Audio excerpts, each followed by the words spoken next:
Ladies and gentlemen, welcome to your living room or wherever you happen to be right now watching this first ever virtual production of West Coast Players, Rightfully Hers, an original play written and directed by Susan Demers. We don't have to tell you how much things have changed in the last few months, but one thing hasn't changed, our commitment to bringing you great live theater. This virtual performance is being performed live by our performers, each of them from their own homes. This is not a recording, so if you see any cats or dogs wandering into view, just pretend they're extras. This show has been completely created remotely. The planning, auditions, rehearsals, and now the performances themselves. It's been quite an education and a lot of work to put on a show like this, but we think it's important to keep creating art in the midst of this disruption our lives are facing. And like the old saying goes, the show must go on. By the way, if you encounter any difficulty watching this performance, please let us know by calling our box office or reaching out to us on Facebook. We're all new at this and want to make your experience as rewarding as possible. As always, we thank the Tampa Bay Times for their support this season and also that of all our generous sponsors. Speaking of which, in spite of the fact that our doors have been locked since March, our rent is due the first of every month. So if you're able, please consider making a donation to help us continue bringing theater to you. West Coast Players is a 501c3 nonprofit, so your donations are tax-deductible to the full extent allowed by law. Our next production will be the comedy The Ladies' Foursome by Norm Foster for one performance, August 23rd at 2 p.m. Please visit wcplayers.org for all the info to get your tickets and make a donation. And now we proudly present Rightfully Hers in living color.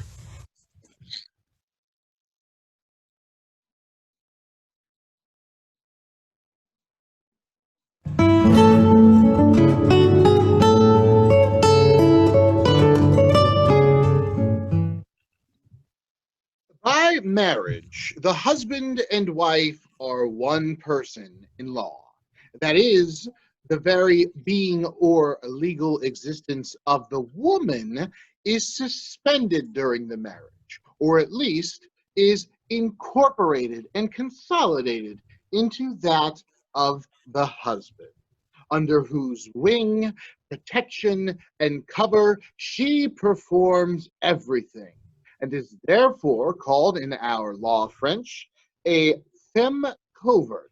The femina viro cooperta is said to be covert baron, or under the protection and influence of her husband, her baron, or lord. And her condition during the marriage is called her coverture. Upon this principle of union of person in husband and wife, depend almost all the legal rights, duties, and disabilities that either of them acquire by the marriage. I speak not at presently of the rights of property, but of such as are merely personal. Merely personal. And what year was this? 1765. Huh. In 1765, in Blackstone's world, there is order. A strict social order of monarchy, aristocracy, land.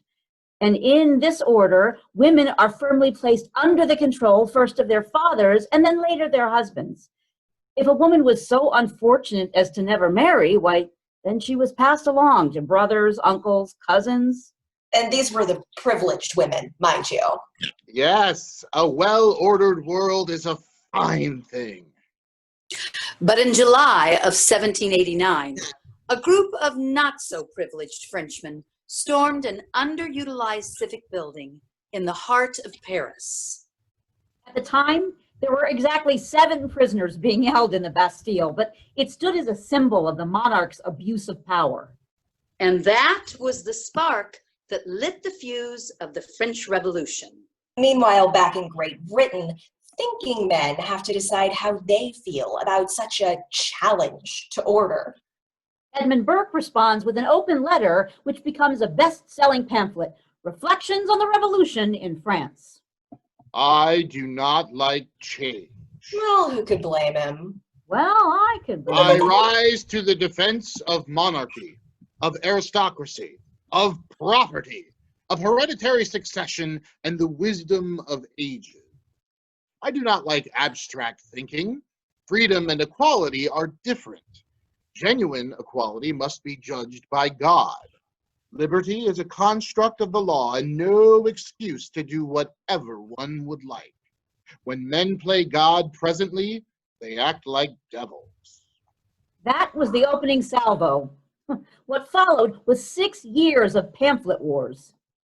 There's good money to be made in political controversy if you can stir it up.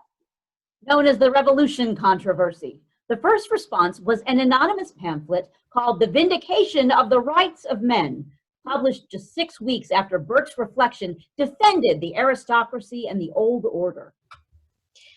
Rights cannot be based on tradition. Rights should be conferred because they are reasonable and just, no matter their basis in tradition. The author of this fiery piece is a young woman who advocates for reason. It is the 18th century. Her name is Mary Wollstonecraft, and she has no father to care for her. Well, she has a father, but he is an alcoholic, and she is taking care of him. What she does have is a brain, fertile with ideas and a passionate belief in reason, in reasoning, and in liberty. As to Edmund Burke, the whole tenor of his plausible arguments settles slavery on an everlasting foundation, allowing his servile reverence for antiquity and prudent attention to self-interest to have the force which he insists on.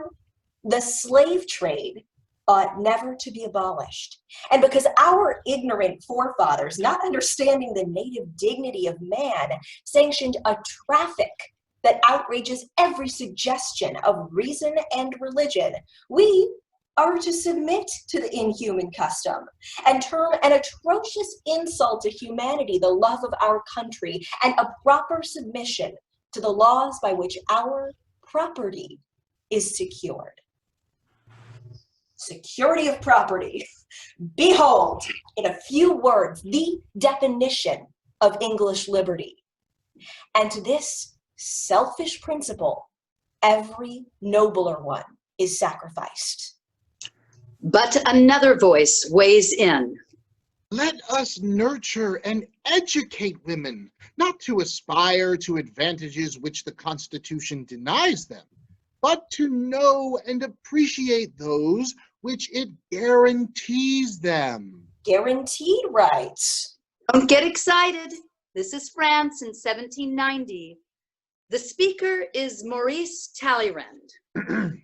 Men are destined to live on the stage of the world. A public education suits them. It early places before their eyes all the scenes of life. Only the proportions are different. The paternal home is better for the education of women.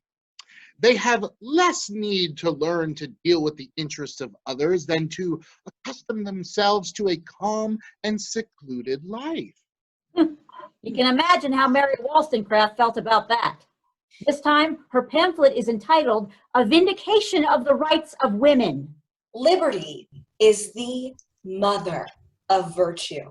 And if women be by their very constitution slaves, and not allowed to breathe the sharp, invigorating air of freedom, they must ever languish like exotics and be reckoned beautiful flaws of nature. But she saw what was a future where women could pursue virtually any career opportunity. Though I consider that women in the common walks of life are called to fulfill the duties of wives and mothers by religion and reason, I cannot help lamenting that women of a superior caste have not a road open by which they can pursue more extensive plans of usefulness and independence. How many women waste life away, the prey of discontent, who might have practiced as physicians, regulated a farm, managed a shop, and stood erect, supported by their own industry, instead of hanging their heads surcharged with the dew of sensibility. How many women? Well, who knows? But maybe a better question is, why aren't there more? Why aren't more demanding more? Mary has an answer. I attribute these problems to a false system of education, gathered from the books written on this subject by men who, considering females rather as women than human creatures, have been more anxious to make them alluring mistresses than affectionate wives and rational mothers. Well, what else would they be? I shall first consider women in the grand light of human creatures who, in common with men, are placed on this earth to unfold their faculties.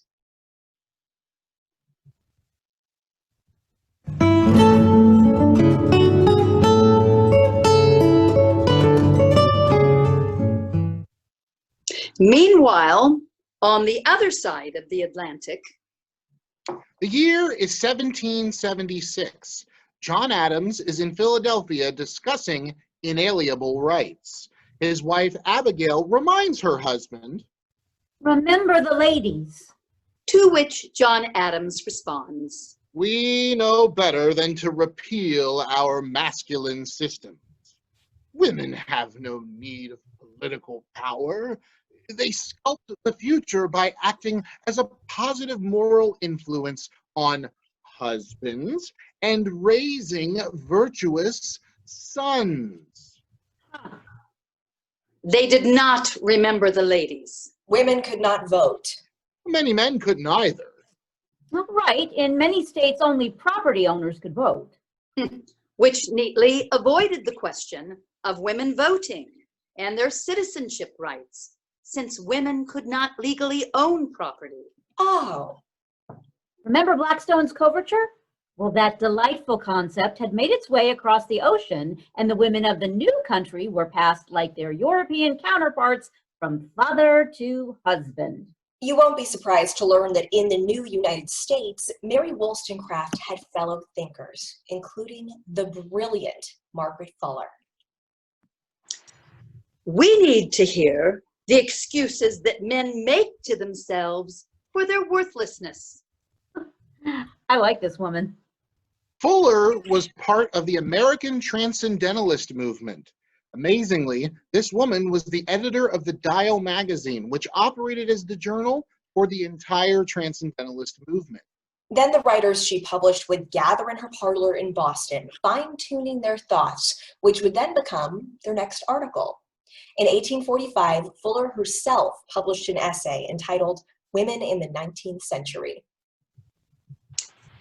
It should be remarked that as the principle of liberty is better understood and more nobly interpreted, a broader protest is made in behalf of woman. As men become aware that few men have had a fair chance, they are inclined to say that no women have had a fair chance. Boom. Women must fulfill themselves as individuals, not subordinates to men. We would have every arbitrary barrier thrown down. We would have every path laid open to woman as freely as to man. And then, and only then, will mankind be ripe for this, when inward and outward freedom for woman as much as for man shall be acknowledged as a right, not yielded as a concession. You see, Fuller envisioned an infinity of choices for women. If you ask me what office woman may fill, I will reply, any. I do not care what case you put. Let them be sea captains, if you will. We would have every arbitrary barrier thrown down. We would have every path laid open to woman as freely as to man. Can we wonder that many reformers think that measures are not likely to be taken in behalf of women unless their wishes could be publicly represented by women? Yeah, she said it. Of course, Fuller was not alone in her views or aspirations. And the idea of rights for women was not the only big idea facing the young country. The reform movement was in full flower.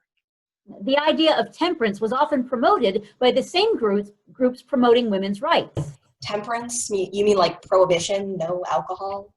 Well, at the beginning, they advocated for reduced alcohol, but later prohibition became the goal.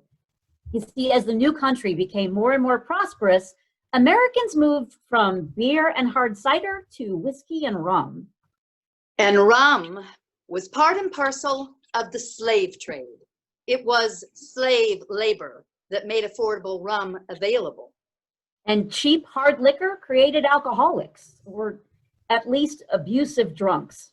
Fearful quarrels and brutal violence are the natural consequences of the frequent use of the bottle. And of course, women were still in coverture to their husbands, so they had no property of their own and no way to escape an abusive situation. Right. So these two radical ideas, women's suffrage and temperance, were attached to the most divisive idea of all, the abolition of slavery. But what I don't understand is how anyone could defend slavery. Through history, there are a lot of arguments. Some people are natural slaves. They are inferior, and their suffering is just like the suffering of dumb animals. What? I didn't say they were good arguments. Sometimes slavery was justified because their masters treated their slaves well. Right. The idea was that slavery was better than starving. Those are the only choices? But the argument that carried the day in the United States had to do with money. Of course. Our agrarian economy will collapse without slave labor. Remember, slavery had been outlawed in Great Britain in 1834, but in the United States, it was still a live question, passionately debated by both men and women. Open debate, even the concept of free speech for men, was not universally accepted, especially when it had to do with slavery. In fact, here in the land of the free, there was a gag rule that kept lawmakers from speaking out against slavery while Congress was in session. Women were especially active in the movement for the abolition of slavery. African-American abolitionist and former slave Frederick Douglass acknowledged the relationship between the anti-slavery movement and the suffragists. When the true history of the anti-slavery cause shall be written, women will occupy a large space in its pages. But for many, women speaking out in public, no matter what the cause, was as radical of an idea as, say, educating women. Reverend Albert Folsom, pastor of Universalist Church in Hingham, Massachusetts, objected to women speaking before mixed audiences of men and women. If it is not permitted unto women to speak publicly upon the subject of religion, it verily is not part of their right to be heard upon the subject of slavery. If it is a shame for a woman to speak in the church, it is no less shameful for her to raise her voice upon any other theme. Hence, they ought to be looked upon as busybodies, speaking things which they ought not. It is unbecoming of the dignity of the feminine class of society to importune the national court year after year upon the difficult subject of slavery. But women continued to speak. One of the most compelling public speakers was a young Quaker wife, mother and minister Lucretia Mott. I have no idea of submitting tamely to injustice inflicted either on me or on the slave. I will oppose it with all the moral powers with which I am endowed. I am no advocate of passivity. Mott, the only daughter in a reformed-minded Quaker family, was raised to embrace the Quaker tenet that all were equal in the eyes of God, and it was in the Quaker meeting house that she often spoke. The laws given on Mount Sinai for the government of man and woman were equal. The precepts of Jesus make no distinction. Those who read the scriptures and judge for themselves, not resting satisfied with a perverted application of the text, do not find the distinction that theology and ecclesiastical authorities have made in the condition of the sexes. Her first job was as an assistant teacher at the Nine Partners Quaker School in Dutchess County, New York. Her future husband, social reformer James Mott, was also an assistant teacher there. It was seeing his paycheck in contrast to her own that led to a startling discovery. The charge for the education of girls was the same as that for boys, yet when the girls became teachers, as women, they received but half as much pay as men for their services. The injustice of this was so apparent that I early resolved to claim for my sex all that an impartial creator had bestowed. During her time at the Nine Partners Quaker School, Mott became friends with the reformer and abolitionist William Lloyd Garrison. When Garrison founded the American Anti-Slavery Society in Philadelphia, Mott founded the Philadelphia Female Anti-Slavery Society, a group that unwittingly set off a controversy within the abolitionist community. Although no one doubted the strength of her commitment to end slavery, many male abolitionists objected to Mrs. Mott, a woman, entering politics. No, that's not quite right. They objected to her speaking in public on political questions. Ultimately, this divisive issue Women speaking in public fractured the American Anti-Slavery Society. In 1840, William Lloyd Garrison, the editor of the anti-slavery newspaper The Liberator, argued that women should be allowed to be members. Happy to have the dues money, I expect. The group split, and when the World Anti-Slavery Conference was held in London that year, 5 of the delegates from Garrison's wing of the group were women, including Lucretia Mott. Of course, once they got to London, the women were forbidden to speak. They spent their time seething in the visitors' gallery. One of the delegates, a New Yorker named Henry Brewster Stanton, brought along his new bride, the former Elizabeth Cady. Ooh, a European honeymoon. Forced to sit silent in the gallery, Mrs. Stanton and Mrs. Mott formed a close friendship through common frustrations and common goals. Apparently, there was plenty of time in that gallery and on the sea voyage home to dream and even conspire about a different future. Once they got home, the two women continued their work for abolition and temperance and cared for their growing families. They had 13 children between them. And despite husbands and children, Mrs. Mott continued to speak. Mrs. Stanton continued to write. Often Elizabeth Cady Stanton's words were delivered by Lucretia Mott as she spoke throughout New England. But in 1847, the Stantons returned to New York for family support. Henry Stanton's health had collapsed. They moved to Seneca Falls. In June and the summer of 1848, Mrs. Mott had plans to visit Mrs. Stanton in Seneca Falls. Neither of them had ever forgotten their discussions on the trip home from London nearly 10 years before. At an afternoon tea party, the two friends, along with 3 other tea sippers, decided to call a convention to discuss the social, civil, and religious conditions and rights of women. On July 19th, 1848, less than a week after Mrs. Stanton and Mrs. Mott announced their convention, about 250 women and 40 men assembled at the Wesleyan Methodist Church in Seneca Falls, New York. Even at this women's rights meeting, it was unthinkable for a woman to act as chairperson. Lucretia Mott's husband was scheduled to take on the role. On the first day of the convention, he was apparently too ill to attend. Ill. Mrs. Stanton's husband had ducked out of town for a few days. He was apprehensive about his wife's apparent intent to call for female suffrage. Elizabeth Cady Stanton's cousin, Garrett Smith, was running for office as a Liberty Party candidate. Now, he had called for votes for women earlier in the summer. That inspired Mrs. Stanton to make women's suffrage one of the proposals to be placed before the convention. Even the redoubtable Lucretia Mott was apprehensive. Lizzie, they will think us mad. The Wesleyan Church was chosen as the site for the convention. For the first day, only women were scheduled to participate in the discussion.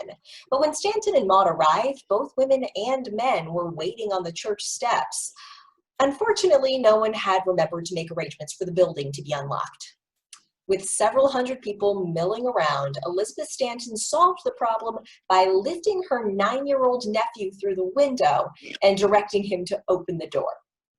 The waiting crowd streamed into the church. When Stanton herself walked in, she found both men and women seated despite the original plan. The men were told that their voices were not needed on that first day. There were 11 proposals on the agenda for the convention to take up. Lucretia Mott was to be the featured speaker, but Elizabeth Cady Stanton, who had composed those proposed resolutions, was the first to speak.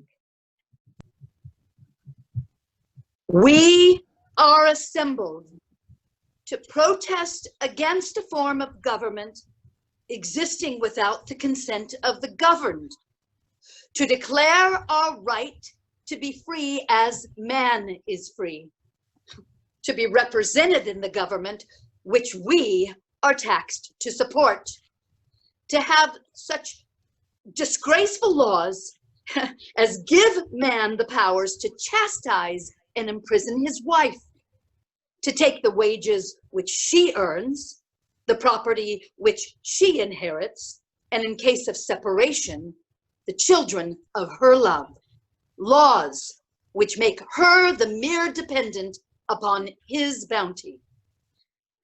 It is to protest against such unjust laws as these that we are assembled today, and to have them, if possible, forever erased from our statute books, deeming them a shame and a disgrace to a Christian republic in the 19th century. We have met to uplift women's fallen divinity upon an even pedestal with man's. And strange as it may seem to many, we now demand our right to vote according to the declaration of the government under which we live. The declaration of the government? We hold these truths to be self-evident, that all men and women are created equal. This right no one pretends to deny. We need not prove ourselves equal to Daniel Webster to enjoy this privilege, for the ignorant Irishman in the ditch has all the civil rights he has. We need not prove our muscular power equal to this same Irishman to enjoy this privilege, for the most tiny, weak, ill-shaped stripling of 21 has all the civil rights of the Irishman. We have no objection to discuss the question of equality, for we feel that the weight of the argument lies wholly with us. But we wish to discuss the question and keep the question of equality distinct from the question of rights, for the proof of one does not determine the truth of the other. All white men in this country have the same rights, however they may differ in mind, body, or estate. The right is ours. The question now is, how shall we get possession of what rightfully belongs to us? We should not feel so sorely grieved if no man who'd not attained the full stature of a Webster Clay, Van Buren, or Garrett Smith could claim the right of the elective franchise. But to have drunkards, idiots, horse racing, rum-selling rowdies, ignorant foreigners, and silly boys fully recognized, while we ourselves are thrust out from all the rights that belong to citizens. It is too grossly insulting to the dignity of woman to be longer quietly submitted to. The right is ours. Have it, we must. Use it, we will. The pens, the tongues, the fortunes, the indomitable wills of many women are already pledged to secure this right, the great truth that no just government can be formed without the consent of the governed, we shall echo and re-echo in the ears of the unjust judge, until by continual coming we shall weary him. For 2 days, each of the 11 propositions was debated. This included Elizabeth Cady Stanton's call for female suffrage. Frederick Douglass, the sole African-American attendee, rose to speak in favor. In Douglas's words, as a black man, I cannot accept the right to vote if a woman cannot also claim that right. The world would be a better place if women were involved in the political sphere. In this denial of the right to participate in government, not merely the degradation of women and the perpetuation of great injustice happens, but the maiming and repudiation of one half of the moral and intellectual power of the government of the world. For many in the building, Douglas's powerful words rang true. The resolution passed by a large majority. The featured speaker, Lucretia Mott, spoke to end the session. Let women then go on, not asking as favor, but claiming as right the removal of all hindrances to her elevation in the scale of being. Let her receive encouragement for the proper cultivation of all her powers, so that she may enter profitably into the active business of life, employing her own hands in ministering to her necessities, strengthening her physical being by proper exercise and observance of the laws of health.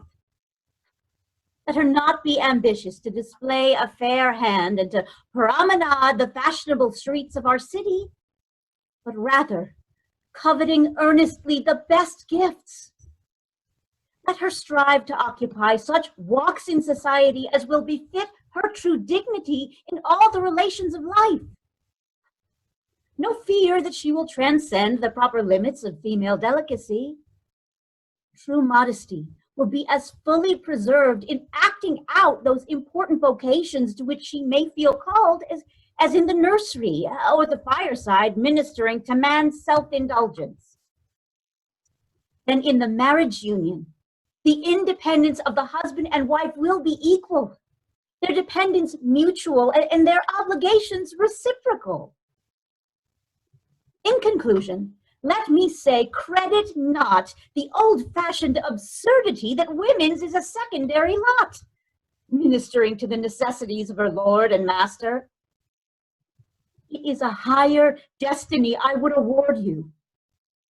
If your immortality is as complete and your gift of mind as capable of ours as increase and elevation, I would put no wisdom of mine against God's evident allotment. I would charge you to water the undying bud, give it healthy culture, and open its beauty to the sun. And then you may hope that when your life is bound up with another, you will go on equally and in a fellowship that shall pervade every earthly interest.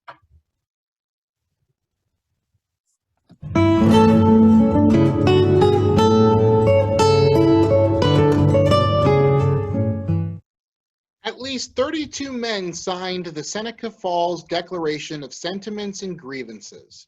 Among those men was Frederick Douglass, the former slave, who was then publishing his own abolitionist newspaper in nearby Rochester. Douglass published an account of the proceedings in his North Star.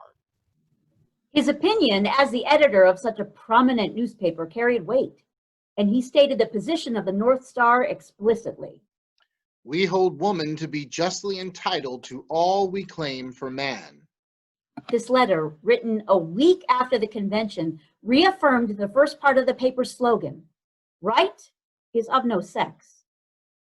His friends in Rochester held their own convention 2 weeks later. They enthusiastically added their signatures to the Declaration of Sentiments and Grievances.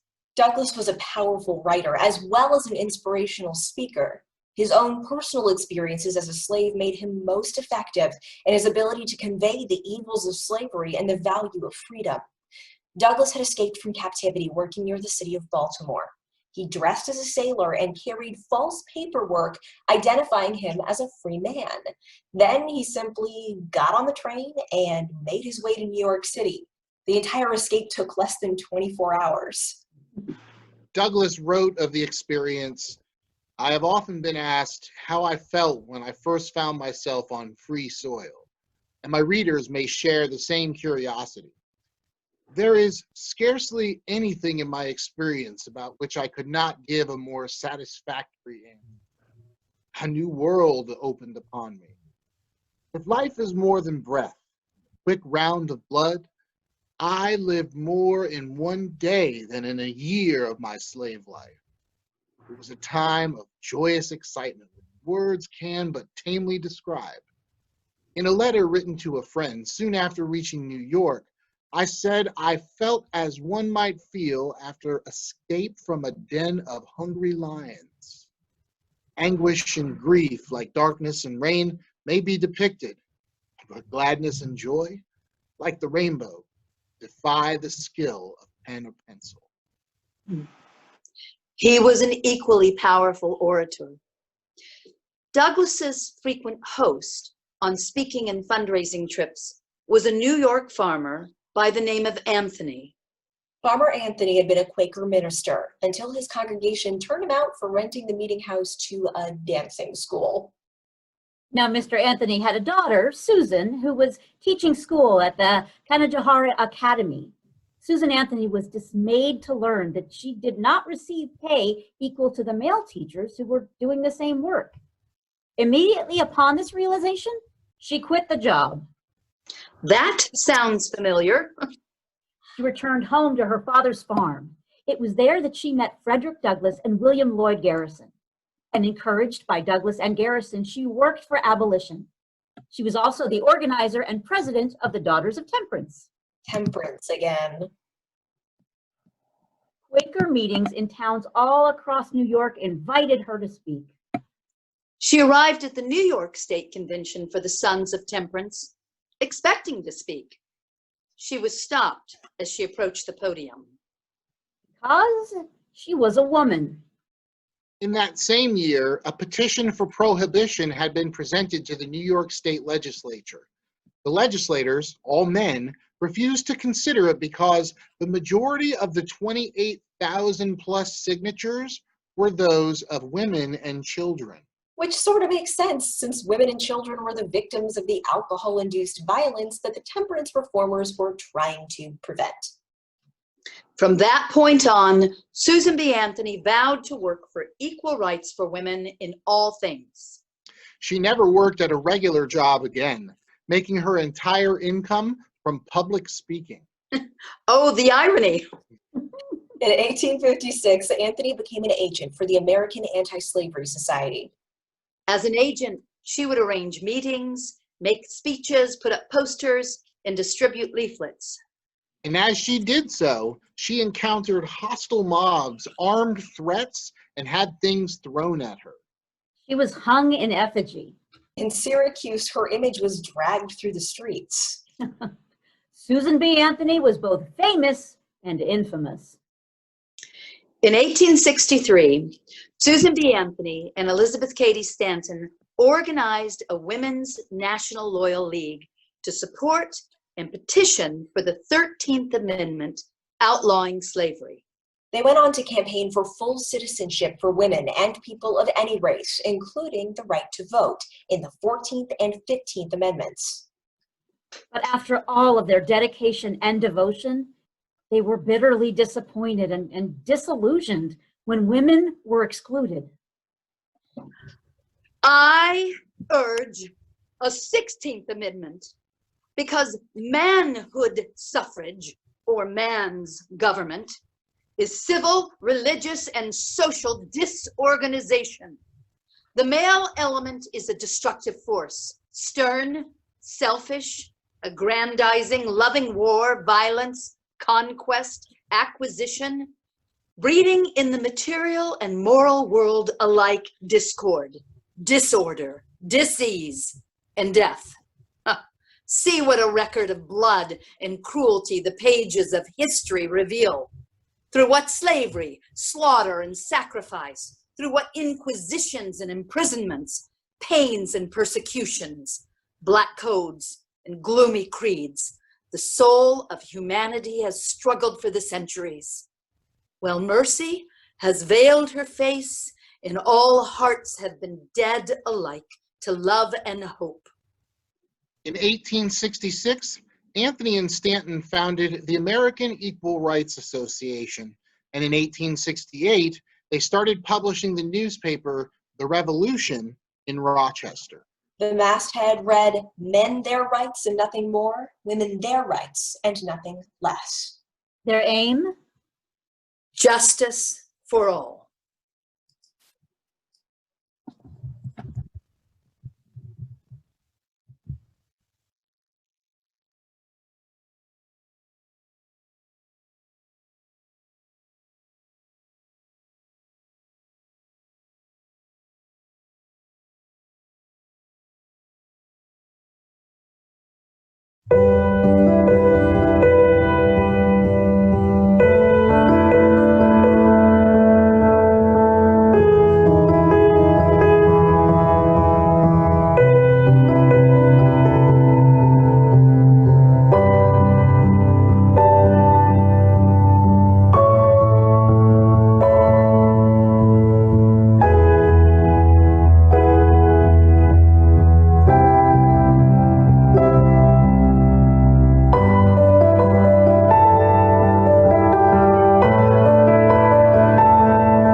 The friendship between Frederick Douglass and Susan B. Anthony was torn apart over the question of including women in the right to vote.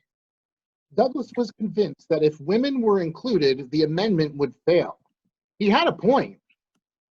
But conflict between Douglass and Anthony was not the only argument. In 1869, the suffrage movement itself had split over the question of tactics. The National Woman Suffrage Association, founded by Anthony and Stanton, wanted to continue the campaign for a constitutional amendment. The American Woman Suffrage Association, founded by Lucy Stone, proposed a different strategy, securing the vote for women state by state. And that local technique began to work. Wyoming became the first territory to give women the vote in 1869. The territory of Utah quickly followed in 1870. Since the Western territories were so friendly to female voters, Susan B. Anthony toured the West, continuing to speak for women's suffrage. Then in November of 1872, Anthony and a group of other women were arrested in Anthony's hometown of Rochester, New York, for voting in the presidential election. Clearly, the goal was to bring attention to the cause. She refused to pay her own streetcar ride to the police station. But the police paid it. She refused to pay bail. But her lawyer posted the bond. She was convicted and fined $100, but when she refused to pay, the judge would not imprison her, effectively denying her right to appeal. The system might have frustrated her attempt to create the basis for a test case, but that arrest was the basis of one of her most famous speeches. Friends and fellow citizens, I stand before you tonight under indictment for the alleged crime of having voted at the last presidential election without having a lawful right to vote. It shall be my work this evening to prove to you that in thus voting, I not only committed no crime, but instead simply exercised my citizens' rights guaranteed to me and all United States citizens by the national Constitution beyond the power of any state to deny. The preamble of the federal Constitution says, "We, the people of the United States, in order to form a more perfect union, establish justice, ensure domestic tranquility, provide for the common defense, promote the general welfare, and secure the blessings of liberty to ourselves and our posterity, do ordain and establish this Constitution for the United States of America." it was we the people, not we the white male citizens, nor yet we the male citizens, but we the whole people who formed the Union.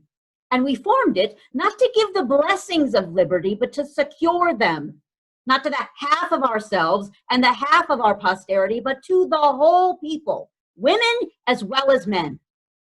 And it is a downright mockery to talk of women of their enjoyment of the blessings of liberty while they are denied the use of the only means of securing them provided by this democratic Republican government, the ballot.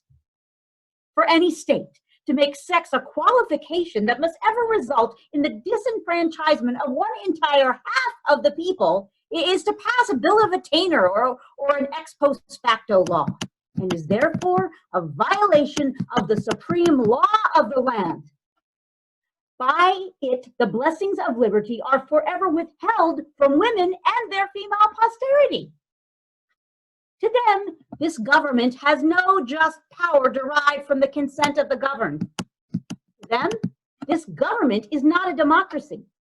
It is not a republic. It is an odious aristocracy, a hateful oligarchy of sex, the most hateful aristocracy ever established on the face of the globe.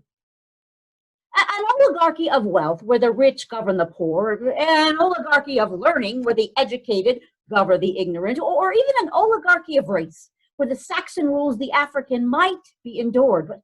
But this oligarchy of sex, which makes fathers, brothers, husbands, sons, the oligarchs over the mothers and sisters and the wives and daughters of every household, which ordains all men sovereigns, all women subjects. It carries dissension, discord, and rebellion into every home of the nation. Webster, Worcester, and Bouvier all define a citizen to be a person in the United States entitled to vote and hold office. The only question to be settled now is, are women persons? And I hardly believe that any of our opponents will have the hardihood to say they are not. Being persons, then, women are citizens, and no state has a right to make any law or to enforce any old law that shall abridge their privileges or immunities. Hence, every discrimination against women in the constitutions and laws of the several states is today null and void, precisely as is everyone against Negroes. In January of 1878, the 16th Amendment, just as Mrs. Stanton had envisioned, was introduced into the United States Senate.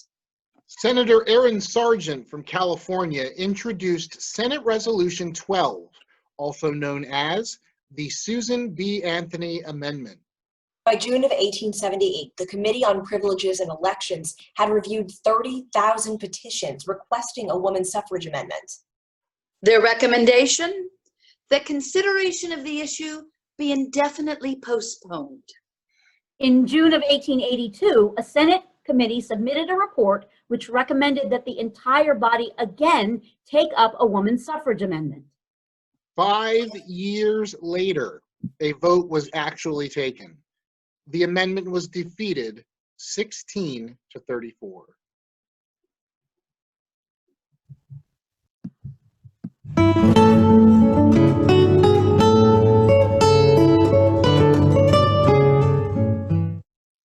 1890, the two factions of the American suffrage movement reconciled as the National American Women's Suffrage Association. Elizabeth Cady Stanton was elected as first president, but in the wings, a new generation of women suffragists stood ready to take up the cause. Wait, are they suffragists or suffragettes? Well, that would depend. Depend on what? Suffragists believed in peaceful protest, and suffragettes did not. Actually, deeds, not words, was their motto. Although you would have to say that they used words to great effect. The word suffragette, for example. Suffrage refers to the right to vote. And et is the French suffix for something small. Right. So a cigarette would then be? A small cigar. A roulette? A small wheel? But the same suffix might indicate a female. So a jockette would be? A female jockey. A hacket? A female newspaper writer? Or it might be used to indicate that something was imitation or inferior. Leatherette. Fake leather. So, et is something that you can tack onto the end of a word to indicate something tiny or womanly or inferior. When the women's movement shifted from petitions and editorials to breaking windows and stuffing bombs in mailboxes, newspapermen coined the word suffragette to describe these hysterical agitators and violent cranks. Back in Great Britain, Emmeline Pankhurst founded the Women's Social and Political Union. Mrs. Pankhurst was a great believer in direct action and civil disobedience. Remember, deeds, not words. But she embraced the term suffragette, daring men not to take her seriously. A young American college graduate named Alice Paul had come to England in 1908 to study social work. Now, she arrived just in time to join in Pankhurst's deeds. Pankhurst and Paul and scores of other women were arrested repeatedly. Conditions in Holloway Prison, where the women were incarcerated, were terrible. Alice Paul invented the hunger strike as a protest. Concerned that one of these solidly middle-class women would actually die in custody, police and politicians responded, and not gently. Paul described what happened next. Each day, I was wrapped in blankets and taken to another cell to be fed. The food being injected through my nostrils. During this operation, the largest wardress in Holloway sat astride my knees, holding my shoulders down to keep me from bending forward. Two other wardresses sat on either side and held my arms.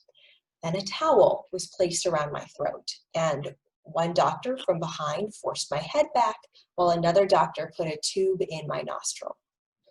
When it reached my throat, my head was pushed forward. Twice the tube came through my mouth and I got it between my teeth. My mouth was then pried open with an instrument. Sometimes they tied me to a chair with sheets. Once I managed to get my hands loose and snatched the tube, tearing it with my teeth. I also broke a jug, but I didn't give in. When Paul returned home, she naturally joined the American Women's Movement, but the genteel tactics of NAWSA frustrated her, and she created her own group, the National Women's Party. The National Women's Party was ready to petition, to picket, and even parade in support of suffrage. When permits were denied, she simply told her supporters to take their placards and march alongside those who had been granted permits. She shadowed every major public and political event, converting even holidays into demonstration opportunities.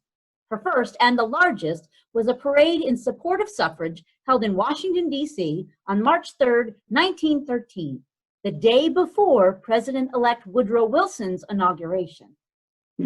Supporters of suffrage from across the country descended upon the nation's capital. Among the marchers was a delegation from Illinois. That delegation included Ida B. Wells, the crusading African-American journalist.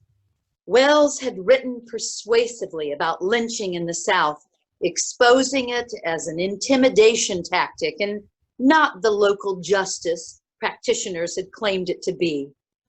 She and her friend Belle Squire had founded the Alpha Suffrage Club, which was designed to foster civic engagement by Black women in Chicago. Just hours before the parade was to begin, Wells was told by the parade organizers that she should march at the end of the parade in the segregated section for colored women. Washington, D.C., she was told, was a segregated city, and the parade needed to respect that. At first, Wells seemed to comply. But when the approximately 8,000 women began their march, complete with banners and floats down Pennsylvania Avenue from the Capitol to the White House, Ida B. Wells merely slipped into the Illinois delegation, linked arms with her white colleague, Belle Squire, and proceeded to walk the parade route.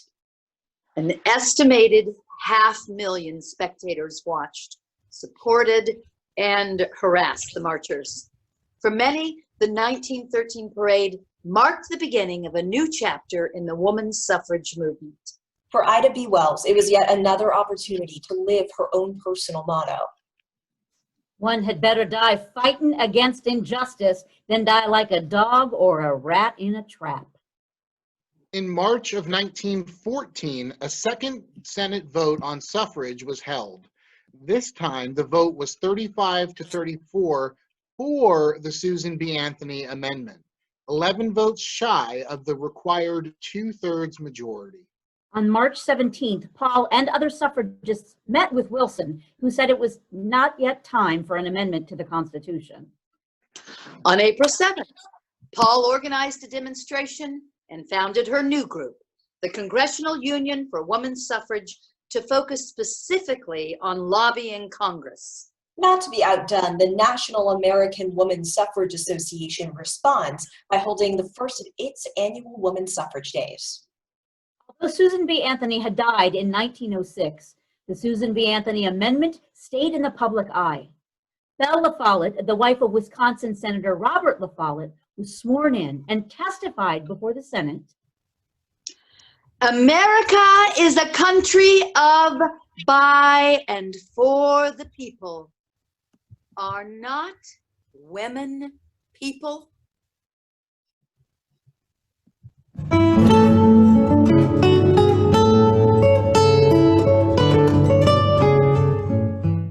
Women across the country had never stopped lobbying state legislatures for the right to vote.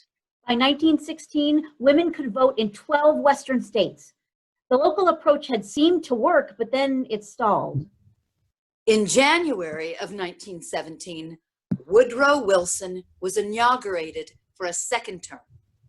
This time, Alice Paul and other members of the National Women's Party took up posts outside each of the 6 entrances to the White House, protesting silently with signs that read, Mr. President, what will you do for women's suffrage? Mr. President, how long must women wait for liberty? The women kept up their watch day after day in all kinds of weather, earning their nickname of the Silent Sentinels. We shall fight for the things which we have always carried nearest our hearts, for democracy, for the right of those who submit to authority to have a voice in their own governments. Of course, President Woodrow Wilson was speaking of America's involvement in World War I, but that did not stop the suffragists from declaring, We shall fight for the things which we have always carried nearest our hearts, for democracy, for the right of those who submit to authority to have a voice in their own governments. The time has come to conquer or submit. For us, there can be but one choice. We have made it. The time has come to conquer or submit. For us, there can only be one choice. We have made it. Liberty is the fundamental demand of the human spirit. Mr. President, you say liberty is the fundamental demand of the human spirit. Politically speaking, in the United States, we are interested in nothing but liberty. Mr. President, you say we are interested in the United States, politically speaking, in nothing but human liberty. Kaiser Wilson, have you forgotten your sympathy with the poor Germans because they were not self-governed? 20 million American women are not self-governed. Take the beam out of your own eye. Mr. President, it is unjust to deny a woman a voice in their government when the government is conscripting their sons. Daily, the Sentinels were heckled and taunted. When a group of young men actually attacked the picketers, the police moved in and arrested the women for obstructing traffic. Once again, Alice Paul was arrested. She was convicted and sentenced to 7 months in the district jail. As it had been at Holloway Prison 10 years before, the food was often rotten or infested. To protest these conditions, Paul began a hunger strike. The police response was to move her to the prison psychiatric unit. There she was once again force-fed, this time raw eggs through a feeding tube. Seems almost unthinkable now, doesn't it? It was shocking that a government of men could look with such extreme contempt on a movement that was asking nothing except such a simple little thing as the right to vote. For 2.5 years, from January 10th, 1917 through June 4th, 1919, the silent sentinels held their vigil 6 days a week. In all, over 2,000 women held placards and stood silently at one of the 6 gates to the White House or in Lafayette Park. The picketers were harassed, arrested, incarcerated, beaten, and tortured. Appalled by the brutality against the protesters he had watched from the White House windows, President Wilson finally changed his mind in September of 1918. We have made partners of the women in this war. Shall we admit them only to a partnership of suffering and sacrifice and toil, and not to a partnership of privilege and right? Despite the president's support, in November of 1918, the proposed amendment came up 2 votes short, 31. In February of 1919, the amendment came up 1 vote short in the Senate, 55-29. On May 21st, 1919, U.S. Representative James R. Mann, a Republican from Illinois and chairman of the Suffrage Committee, proposed the House resolution to approve the Susan B. Anthony Amendment granting women the right to vote. The measure passed the House 304-89, a full 42 votes above the required 2/3 majority. And 2 weeks later, on June 4th, 1919, the U.S. Senate passed the 19th Amendment by 2 votes over its 2/3 required majority, 56-25. The silent sentinels took their placards and went home. And then the 19th Amendment went to the states for ratification. Carrie Chapman Catt, one of the architects of the original state-by-state coordinated suffrage campaign, traveled the country urging ratification. Within 6 days of the beginning of the ratification cycle, Illinois, Michigan, and Wisconsin each ratified the amendment. Kansas, New York, and Ohio followed on June 16th, 1919. By March of the following year, a total of 35 states had approved the amendment, 1 state shy of the 2/3 required for ratification. Southern states were adamantly opposed to the amendment. 7 of them, Alabama, Georgia, Louisiana, Maryland, Mississippi, South Carolina, and Virginia, had already rejected it. 3 states had refused to even consider the issue. Then, the Tennessee General Assembly agreed to take up the question.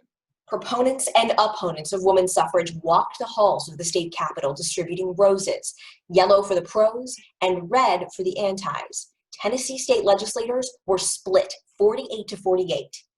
3 times the decision came down to Harry T. Byrne, a 23-year-old Republican representative from McMinn County.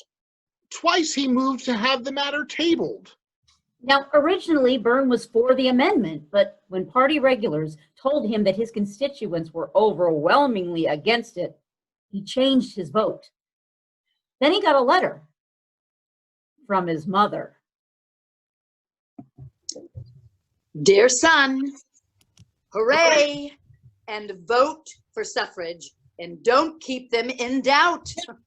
I noticed Chandler's speech. It was very bitter. I've been watching you to see how you stood, but have not seen anything yet. Don't forget to be a good boy and help Mrs. Thomas Cat with her rats. She is the one that put the rat in ratification. Ha! No more from Mama this time. With lots of love, Mama. Harry Byrne voted aye. The 19th Amendment was fully ratified. When anti-suffragists attacked his integrity and his honor, Byrne inserted a personal statement in the House Journal. He explained his decision to cast the vote in part because I knew that a mother's advice is always safest for a boy to follow, and my mother wanted me to vote for ratification. On August 26, 1920, the 19th Amendment was certified by U.S. Secretary of State Bainbridge Colby. Women had finally achieved the long-sought right to vote throughout the United States. There were 20 million newly enfranchised American women voters. On November 2nd of that same year, more than 8 million women across the U.S. voted in elections for the first time.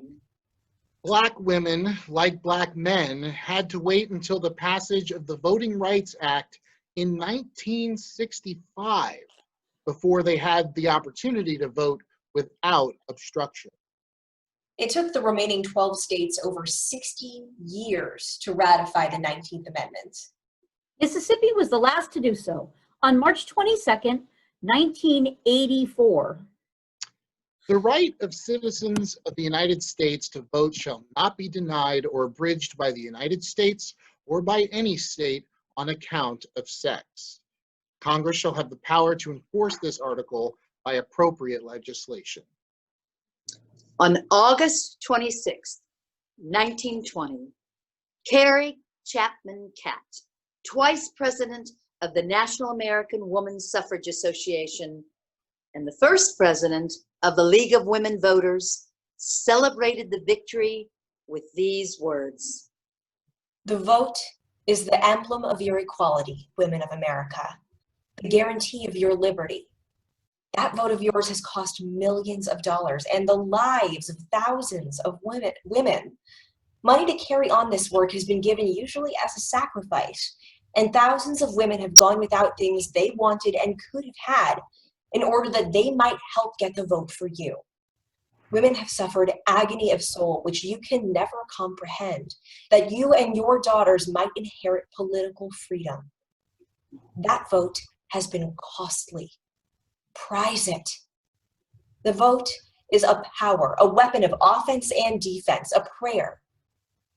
Understand what it means and what it can do for your country. Use it intelligently, conscientiously, prayerfully. No soldier in the great suffrage army has labored and suffered to get a place for you. Their motive has been the hope that women would aim higher than their own selfish ambitions, that they would serve the common good. The vote is won. 72 years the battle for this privilege has been waged. But human affairs, with their eternal change, move on without pause. Progress is calling to you to make no pause. Act. Act. Act. Act. Now you have heard of women's rights and how we tried to reach new heights. If we're all created equal, that's us too. Yeah, but you will probably not recall that it's not been even had